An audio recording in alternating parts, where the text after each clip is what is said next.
Wow, ఎంత బాగుందో కదా. చూస్తుంటే ఇక్కడే ఉండిపోవాలనిపిస్తుంది. అయితే ఉండిపోవచ్చు కదా. ఏంటి?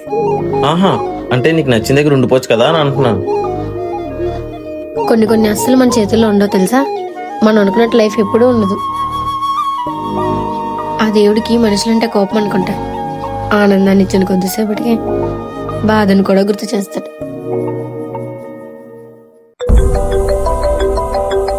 ఒక్క నిమిషం.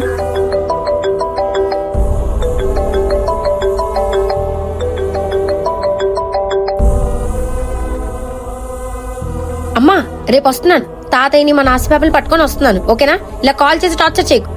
ఉంటాను.